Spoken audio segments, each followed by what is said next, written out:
Good. All right, 3, 2, 1. Welcome back to the NFL Alumni's continuing coverage from Super Bowl 59. I'm Bram Weinstein. We're presented by Passera. Better is possible. This is Dr. Michael Gervais, sports performance psychologist. Spent almost a decade with the Seattle Seahawks, working with the team, working with others, I suppose, right? Yes, of course, yes. Tell us about the world of sports psychology. So there's three things as humans that we can train.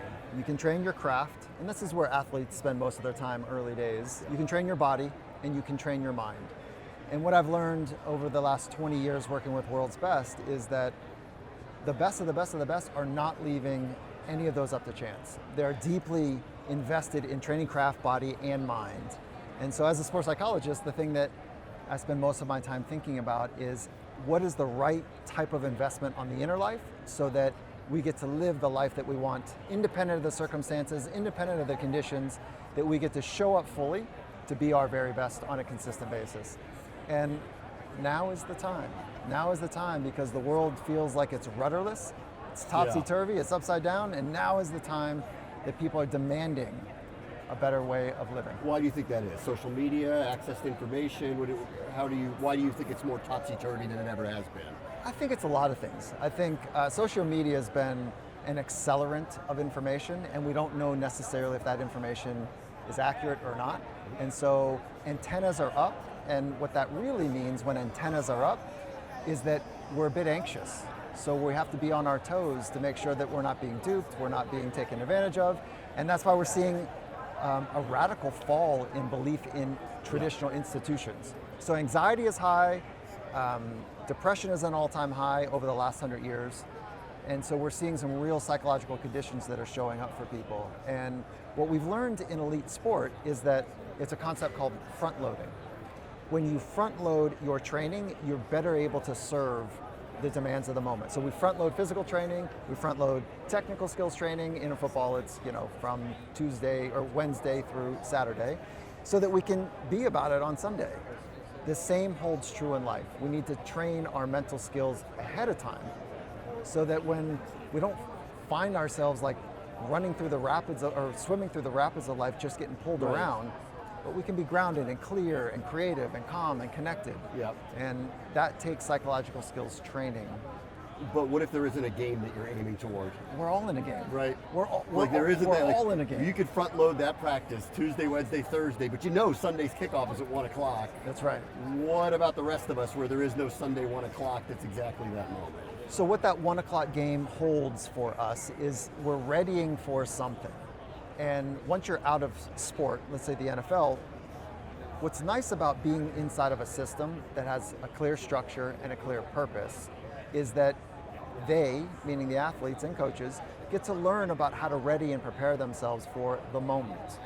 Call it game day, but the moment is always available for all of us. The moment of walking into your home after a challenging day, having a conversation with your children or your loved ones. There's always a moment where it is calling on us to be our very best. And so I think that sport is one of the greatest arenas to better understand who we are and what we're capable of. Yes. But sport is short. The NFL, not for long. And so it's the rest of our lives that we are left to really understand what we're truly capable of. Not just on the field, but in the greater aspects of life. So I just want to point to the importance of what the extraordinaries are doing right now is they're saying, hey, listen, pay attention to your mentals in the world, Marshawn Lynch. Pay attention to your psychology. Pay attention to how you're working with your own thoughts, because those are driving the whole thing. Are you thinking about the idea of you're perpetually transitioning, that you shouldn't be waiting for something to end before you start something new? So now we're getting into something really deep, right? This moment is always brand new. It's always unpredictable. It's always unfolding. We don't know exactly how it's going to go. And so if you want to live a great life, it's not about the external conditions. It's not about the external rewards. It's always about your ability to be you in this unfolding, transitioning moment to moment to moment to moment. And so one of the things that's happening at the Super Bowl is that if you listen to the popular media, they're saying, this is the biggest play, this is the biggest game. All of that hyperbole is nonsense. If you go inside the minds of the best performers, they are playing it one play at a time. You got to remember though, the people saying that are curating audiences, so Oh, they they're understand building why all they're of the doing hype. that. Yes, yeah. But like, and that's good. So we can get hyped up about it, whatever it is. Yeah.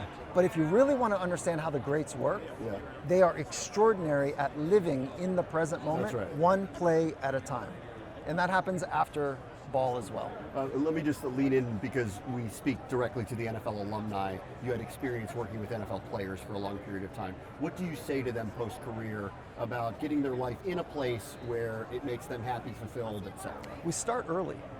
So I can have the conversation with you about after, but as you recognize, most athletes are asked not to come back. They're kicked out of the club, right? And so most don't retire because it is one of the greatest, it's an amazing environment and atmosphere and game. You'd have to kick me out too. Sure.